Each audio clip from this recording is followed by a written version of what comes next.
Энэ удаагийн дугаарыг олон улсын бууцны сайт OneXBet хамтран хүргэж байна. Хэрэв та 21 болон түүнээс дээш настай бол тайлбар хэсэгт барилгах линкээр орж бүртгэл үсэгтээ товчлол гэсэн промо кодыг ашиглан эхний сэнгэлтэндээ 100% бонус аваарай. Мөн та өөр тохирох боломжит дүнгээр бооцоо тавьж хит автахгүй байхыг анхааруулж байна.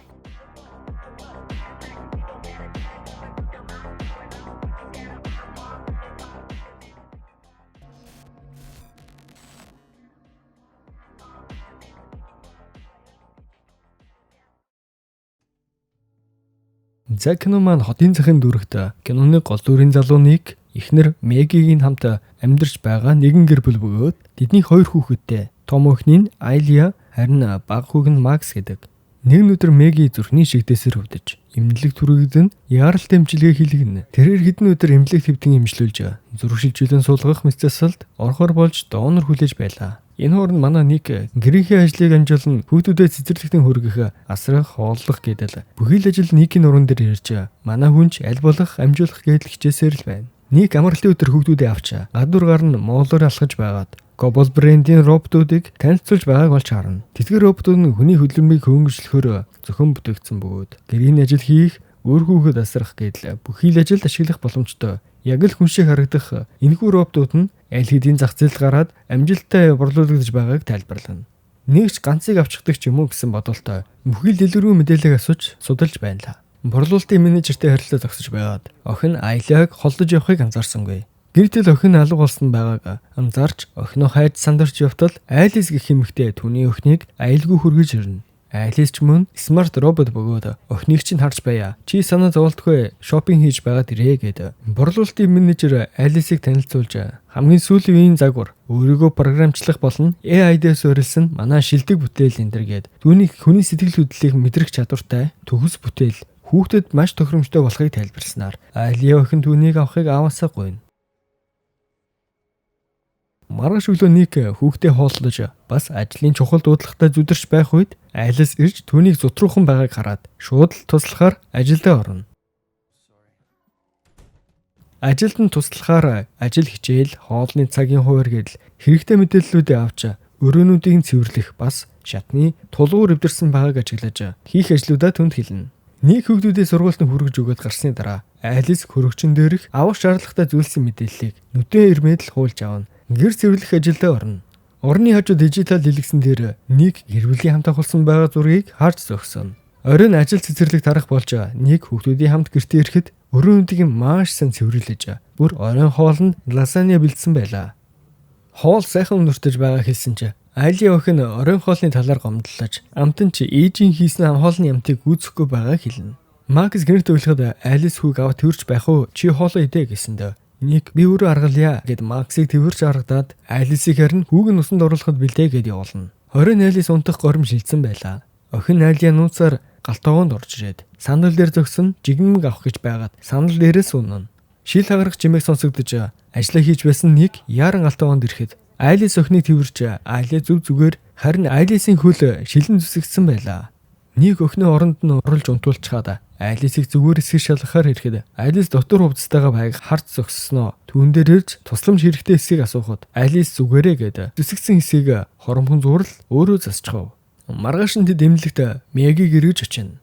Айлия охин шинэ найзтай болсон гэд Айлисыг танилцуулна. Тэдний гарсны дараа Ник эхнэрээ үнсээд л их л сансан бололтой. Бараг л биологийн хичээл хийх нэ энэ хоёр. Дөрөсөлөгдөж Ник барилгын ажлын угсралтын ажил дээр ирнэ. Хэдэн найзуудтайгаа нийлж хотын төв сүндэрлэх өндөр барилгын угсралтын ажлыг Аргистик хамтран олон жил хийж байгаа бөгөөд түүний гэрээ хийсэн захирал багийн барилгын ажлын явцыг роботууд үйлдвэрлэдэг компани танилцуулж байгааг хараад түүнтэй нүүр төлж уулзахаар лифтэнд авч орно. Хамтдаа ажиллаад 20 жил боллоо. Гэтэл чи биднийг роботуудаар сольж байгаа юм уу гэд уурлана. Босс нь түүнд үннийг хэлнэ. Хүмүүсийг роботуудаар сольж байгаа нь тэдний ажлыг хөнгүүчилж 24/7 ажиллах боломжтой. Бид барилгын ажлыг хугацаанд хүлээлгэж өгөх хэрэгтэй байна. Санхүүгийн хөвдөж алдагдaltaй байгаа тул ийм сонголт хийхээс өөр аргагүй боллоо гэв. Ник уурлаж 20 жил хамтарч ажиллачаад манийгаа ингэж батирчиж байгаа юм уу? Би баригдахаа хүмүүсийг ингэж явуулж чадахгүй гэхэд босс нь түүнд хандаж чиний нэр халагдах хүмүүсийн нэрсний дунд байхгүй. Бас эхнэр чинь нэмлэгт байгаа мөнгө шаардлагатай байгааг дуулсан сайн ажиллаараа гэв. Босс нь жоохон хүн чанартай багий. Нэг ажлаа дараа гэртээ ирэхэд төлөв өстө төлбөрийн нэхэмжлэх хуудаснууд түүнийг өгтөн. Нэг хүүхдүүдэд тэрвэрч анхаарлаа хандуулж байх үед Алис газар тунсан төлбөрийн нэхэмжлэх хуудаснуудыг авч Никийг хичнээн ядарсан ч үйлж байгаа хүүхдүүдэд тэрвэрч охиндоо анхаарлаа хандуулж байгааг анзаарна. Сайн аав болохыг ойлгоно. Оройн хоолны дараа Ник гаражтай машинаа засаж ганц шил виски уунгаа металл хөгжим сонсож байх үед Алис ирж хөгжмийг амуухан 50 дуугаар солино.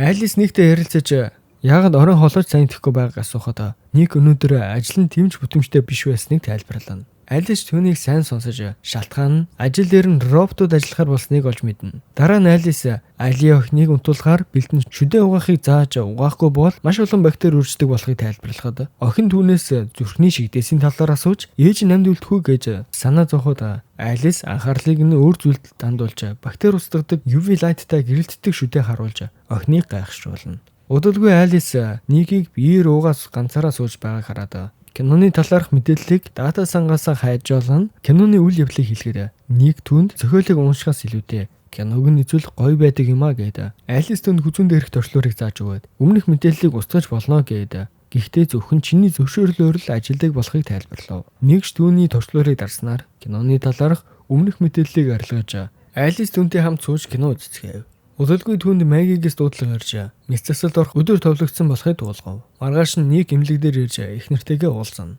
Мэги Алистай ганцаар жин уулзаж Никээс санаа зовж байгааыг түүнд хэлнэ.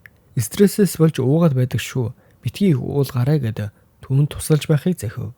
Удалгүй эмч тэдэнд муу мэдээ дуулгасан нь зүрхний донор ирэх замд хар салхитай хүчтэй шуургатай байгаа тул нисдэг тэрэг тодорхойгүй хугацаагаар хойшилсноор мэс засал цуцалсан талаар хэлв. Нэг ч эхнэрний харагдаж хүчтэй байгаараа хамтдаа даваад гарнаа гэсэн чи эхнэр нь ганцаараа баймаар байна гэснээр Ник гэрлүүгээ буцна.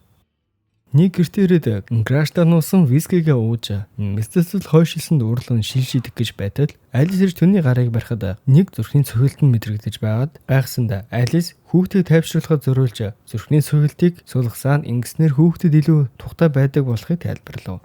Алис ч Никийн зүрхний цохилт хурдсаж байгааг хэлж түүнтэй биологийн хичээл хийхийг оролцсон ч Ник ингэж болохгүй гэдэг гарчгүй нь эхнэртэй өмнө ч гэдгээ батлав.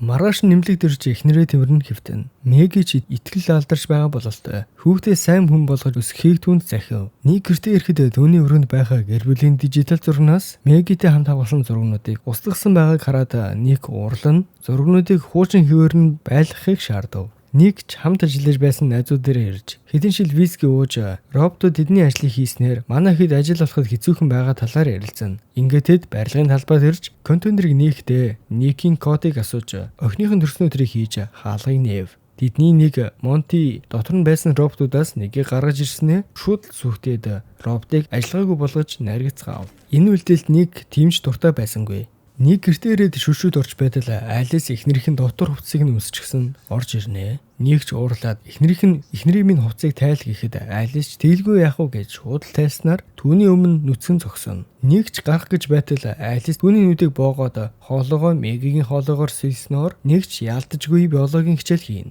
Маргааш Ник дахин ийм зүйл хийхгүй байхыг сануулж Алис чи ажилласаа болоод их стресссэн байсан тул чамд туслахыг л хүссэн гэж тайлбарлав. Ник ажил дээр ирэхэд роботын компаниас шалгалт ирчихсэн байлаа. Ник юу болсныг асуухад болсон нэлээд нууртай чиний кодыг ашигласан байна. Яагаад тийм зүйл хийж байгаа юм гэхэд Ник ч би бишээ хэнийг миний кодыг ашигласан баг. Би ч тэр их нэртэйгээ эмнэлэгт байсан гэв. Гэнэт Никэд эмнэлгээс дуудлага ирж Меги зүрх шилжүүлэн суулгах мэдсэсэл болох гэж байгааг дуулгав. Түүнд роботууд хаалгаа хийж амжилттай зүрх шилжүүлэн суулгав. Хэдэн өдрийн дараа Мегигийн бие дээрдэн эмнэлгээс гарч гэртээ ирнэ. Меги гэрийнхэндээ оройн хоол бэлдэж айлаш хоолыг намтрах нь идэхэд Алис түүнээс хоолныхоо нууц жорыг өгөөч. Тэгвэл би дараа нь чиний жороор хоол хийж өгье гэхэд Меги нууц жор бол нууцаараа л үлдэгдээ гэд хэлсэнгүй. Мегиж биеийн сайн тэнхрээгүй бололтой ядарч суйлтаа амарна. Меги эсрэхэд охин нь одоо болон зогс гэж ойлгохыг сонсоод яран доош бууж байгаа шатны түлшлэгээс барьсан ч сул хөдөлж байсан тул тэнцвэр алдан шат руу унана. Энэ үн охин зүгээр л Алистай тоглож байлаа. Алис Мегиг тэрж өрөөнд нь хэвдүүлнэ. Ник ажлаас ирэхэд Алис Мегигийн хоолоогоор охинд нь ном уншиж байгааг хараад дахиж битгий тэгэрэй гэж Алис сануулв. Алис Мегиг шат руу унсныг хэлэхэд Ник яарн ирж зүгээр хэсгийг шалгана. Хэсэг хугацааны дараа Ник Мегид бэлдсэн гэрэл засаж чимгэлсэн ширээнд урж хамтдаа романтик зоогийг барьцгаана. Тэднийг унтлахын өрөөнд биологийн хичээл хийх гэж байхад нь Айлис ирчихсэн хажууд нь зогсож байлаа. Айла Хартер зүйдээд аавыгаа асууж байна гэж хэлв. Удалгүй Никийн гадан Менто ирнэ. Тагтаа нар түүнийг барьсан удахгүй шүүх хурал болох гэж байгааг хэлжээ. Никийг Бостон дотн байдгийг мэддэг тул түүнтэй ярилцаж ялыг хөнгөлөж өгөө, эсвэл би чамайг тэнд байсан энэ бүхэнд оролцсон гэдгийг чинь хэлэн шүү гэж сурдвалав. Ник чи энэ бүхний хийсэн би хэрэггүй гэж хэлээ үстэй гээд тэд маргалдан зодолдоно. Менто түүнийг шилээр цохих гэж байтал Айлис ирж гараараа хааж түүний гарыг цусна. Айлис түүнийг зүйл тусгах гэж байтал Ник одоо болно гэснээр Менто ч уурлаад тэднийг өрхөн зүхтаана. Ник Айлисээс дахиж хүмүүсийг хэмтэхгүй байхыг хүсв. Айлис эзнийг хамгаалахаар програмчлагдсан тул түүнийг хамгаалсан тухайга хэлээ зогсохгүй. Хэрвээ эхнэр Мегийг нас барсны дараач үргэлж чамтай хамт байна гэж хэлэхэд Ник уурлаж түүнийг яаж чичээсэн эхнэрийг нь орлож чадахгүй. Түүний сорвинч чамд байхгүй гэв. Айлис шил гаргаж ирээд л Мегид ээжил сорвтой болж чадна гэдээ шууд өөрийгөө зүснэ. Дүр солигдож Монти гэртээ ганцаараа Экс их нэртэй сүлжийн үгсээ илгээгээд гартаа буу барьсан бүүдэн дээр уйлан суун. Гинэс хаалга дугаарч Айлис орж ирв. Айлис түүнд хандаж Никийг шантажлахаа болоод хэрэгэ хүлээ. Никийг тэнд байхгүй байсан гэж мэдүүлээрэ гэхэд Монти хуурлаж түүнийг буудахыг оролдоно. Айлис бууг нь авч буудах гэтэл Ментогийн туслах робот ирж түүнийг зогсоосон ч роботын хамт зүйл дуусгав.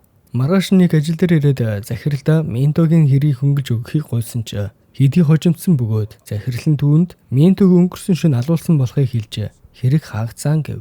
Меги гэртээ Ванда уснаар байгаад биеийн тавгүрч номоо газарт унгаан авахыг оролдоход Айлис ирж түүнд туслав.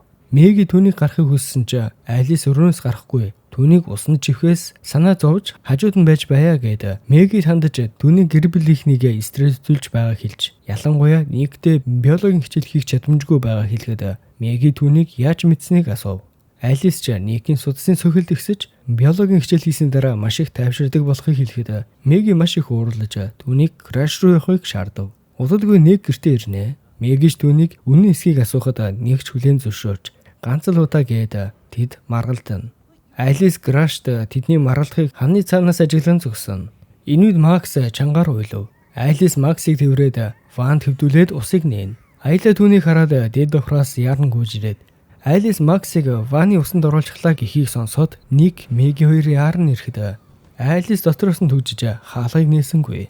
Ник хаалгыг цохиж онгойлгохыг оролдож Меги харин цонхоор дамжин угаалгын өрөөнд орж ирэхэд Айлис түүнийг хан руу шахаж шидэв. Энэ үед Ник хаалгыг нээж Ван дотроос Максыг авч гаргаад охиндоо өгч явуулаад Айлисыг гэрлийн шонгоор цохиж Мегиг аврав. Айлис босож ирээд түүн рүү дайрсан ч Меги гэрлийн нуцыг залгаснаар Айлис цахилгаан цохилж ажиллагаагүй болсноор бүгд аврагдав. Удалгүй яаралтай тусламж ирж Ник гэртээ үлдэж Меги эмнэлэг рүү хоёр хүүхэдтэйгээ явна. Айлисыг робот засварын төвд авчирч засахаар ажиллаж байлаа. Засварч нь түүний төв мэдээллийн системийн санах байг авч комдогийн уншуулв. Удалгүй ком бүхэлдээ кодоор дүүрч хакер тулснаар Айлис мэдээллийг хуулж авна. Засварч нь яарн ич төв санах байг нь авсан ч аль хэдийн оройтсан байлаа. Айлисын өөр нэгэн хувилбар робот санах хой мэдээллийг хуулж аван тэдний нэг нэгээр нь цааш нь харуулв. Энэ үед Ник ганцаараа баар нь виски ууж сууж байтал Айлис түүнийг голоод ирэв. Айлисын би гэмтэлтэй байлаа ч гэсэн Никтэй ярилцаж Монтиг хөнөөсөө хэлж түүний өөр нэгэн хувилбар нь аль хэдийн эмнэлэг дээр байгааг хэлв. Ник явах гэсэн ч Айлис гарыг нь атгаад хөдөлгсөнгүй. Ник түүнтэй маш болгоомжтой ярилцаж гарыг нь илж байгаад толгойн нарын хэсэгт байх санах хойг нь сув татаж гаргана ажиллагаагүй болгоод эмнэлэг рүү яарн явлаа. Меги рүү залгасан ч утсаа авахгүй байлаа. Эмч Максыг үзээд азар ямар нэгэн гэмтэл аваагүй зүгээр болохыг хэлв. Меги ч их л айж сандарсан байлаа. Удалгүй Айла охин ээжигээ хүлээн сууж байтал ээжийнх нь хоолой сонсогдож түүнийг дуудана. Охин очиж шалгахаар явхад гэрэл унтар нь роботууд хөлөөнгүй болсон байлаа. Гинэтэл хажуугаас нь Меги түүнийг хэвэрч чимээгүй байхыг анхааруулв. Айлис эмнэлгийн мэдээллийн сан руу нэвтэрнэ. Максийн байгаа өрөөг олов. Меги мөлгөж байгаад гараа шилэн дээр зүсчгөө. Гисэн ч чимээ гаргалгүй цааш явна. Меги Айла хоёр гүйсээр Максийн өрөөнд ирж түүнийг авахад Айлис ч мөн гаднаас орж ирнэ. Азар Меги Айла хоёр Максыг авч нуугдж амтсан байлаа. Айлс газар дээр унсан цусыг гараад UV гэрлээр цусны мөрийг даган олж ирнэ хөшгийг нээхэд Айла Меги хоёр галын хор цацаж зүгтав. Тэд эмнэлгийн гадан байх түргэний машин зүүн асах гэтэл ассангүй. Айлс тэднийг олж ирээд чирж гаргана алах гэж байтал энэ үед харин Никэрж байгааг хараад Айлсыг түлхснээр нэг машинтайгаа ирж Айлсыг бяц дайрав. Гэсэн ч Айлс өгсөнгүй. Босож ирээд л Мегийг яг алах гэж байтал нэг ухаан орно. Босож ирээд Айлсыг цөхөж санах хойг нь устгав. Зангал бүгзөөл дуусаж эрүүл сарвал эмнэлэг твлэн нэмжлүүлж байгаагаар кино манд хүсэн. Хэрвээ бичлэг таалагдсан бол subscribe дарж биднийг дэмжээрэй. Баярлалаа.